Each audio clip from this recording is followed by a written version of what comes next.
অবস্থা সবার কেমন আছো তোমরা সবাই? আশা করছি তোমরা সকলে খুব ভালো আছো আর আমরাও খুব ভালো আছি। আজকে না খুব স্পেশাল একটা দিন, তো সেই জন্য রেডি হয়ে নিয়েছি। ইনায়াও রেডি হয়ে গেছে। তো আজ ও হচ্ছে যে অলিম্পিয়ার পরীক্ষাটা হয়েছিল, সেখানে তো ও ম্যাথে সেকেন্ড হয়েছিল। তো সেই জন্য আজকে ও ওর মেডেলটা আর সার্টিফিকেটটা পাবে। তো সেই জন্য আমরা রেডি হয়ে বেরিয়ে যাচ্ছি, যাব। তো সমস্তটাই তোমাদের সাথে শেয়ার করব। বলো, কিছু বলবে? না, আমার কিছু বলার নেই। ওর কিছু বলার নেই। তো চলো এখান থেকে আজকের ব্লগটা শুরু করছি। বাই। তো আমি তো চলে এসেছিলাম ইনায়ার স্কুলে। আমি অনেকক্ষণ ধরে ওয়েট করছিলাম। ওদের দুটো ক্লাস হওয়ার পর ওদেরকে নিচে নামানো হয়েছিল, মানে এখানেই ওদেরকে দেয়া হবে সার্টিফিকেট আর হচ্ছে মেডেলটা। তো এখানে যারা এই এক্সামে পার্টিসিপেট করেছিল তাদেরকেও সার্টিফিকেট দেওয়া হয়েছে, আর যারা উইনার হয়েছে তাদেরকে মেডেল দেওয়া হয়েছে, মেডেলের সাথে সার্টিফিকেট দেওয়া হয়েছে। তো এখানে তো ইনায়া খুবই এক্সাইটেড, দেখতেই পাচ্ছ, খুব হ্যাপি। তারপর একে একে সব বাচ্চাদেরকে সার্টিফিকেট আর মেডেল দেওয়া হচ্ছিল যারা যারা মানে পেয়েছে আর কি। আমার তো খুব ভালো লাগছিল, তাই ছোট ছোট করে সব ক্লিপগুলো নিচ্ছিলাম। আর খুব আনন্দ হচ্ছিল আমার সবাইকে দেখে, সবাই খুব হ্যাপি আর আমার খুব ভালো লাগছিল।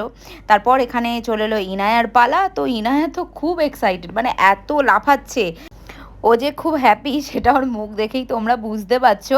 আর মানে এত তাড়াহুড়ো করছে কখন মেডেলটা নেবে, কখন সার্টিফিকেটটা নেবে, তাই ওর ম্যাডাম ওকে বলছে তুই এত লাফালাফি কেন করছিস। আর মানে খুব হ্যাপি, ওর মুখ দেখেই বুঝতে পারছো। ম্যামেরাও খুব হ্যাপি আর ওর সাথে খুব মজা করছিল, আর সেই জন্যই আমি ক্লিপটা নিলাম। আমার বেশ ভালো লাগছিল দেখতে, খুব ভালো লাগছিল আমার দেখতে। আর মানে কি বলবো, আমরা তো বাচ্চাদেরকে ছেড়েই দিই ম্যাডামদের, মানে বাড়িতে যতক্ষণ থাকে আমাদের আমাদের দায়িত্বে থাকে, বাট স্কুলে যখন থাকে তখন তো ওরা ম্যাডামদের দায়িত্বে থাকে। তো এই বন্ডিংটা দেখে আমার বেশ ভালো লেগেছিল। তারপর এরা এখানে খুব মজা করছিল দুজনে, এরা দুজন বন্ধু, ওর নাম হচ্ছে কৌশানী আর ইনায়া। খুব মজা করেছে ওরা।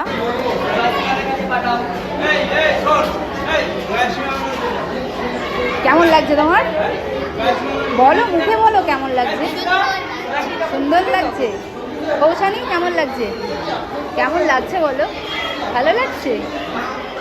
দাঁড়াও, তোমাদের সকলের কাছে আমার ছোট্ট একটা রিকোয়েস্ট, তোমাদের ইনায়ার জন্য তোমরা অনেক অনেক আশীর্বাদ করো, অনেক অনেক দোয়া করো, যেন ও একটা ভালো মানুষ হতে পারে, জীবনের প্রত্যেকটা পরীক্ষায় যেন ও সফল হতে পারে। আর আগে তো সবার আগে একটা ভালো মানুষ হতে হবে, সেটাই যেন ও হতে পারে। আমি মা হিসেবে এটাই চাইবো। আর তোমরা ওকে প্রচুর ভালোবাসা দিও, ওকে মানে কি বলো, প্রচুর আশীর্বাদ করো। তো তারপর আমরা ওখান থেকে চলে এসেছিলাম, আমার শরীরটা খারাপ হয়ে গিয়েছে। তো এখন আমরা বাড়ি চলে যাচ্ছি। ওদের হচ্ছে মেডেল আর সার্টিফিকেট দেওয়া হয়ে গেছে। আমাদের অবস্থা খুব খারাপ, আমার একটু আগে মাথা টাথা ঘুরে গিয়েছিল। তো যাই হোক, এখন আমরা বাড়ি যাচ্ছি। হ্যাঁ, প্রচন্ড গরম আর প্রচন্ড রোদ। তো বাড়ি যাই।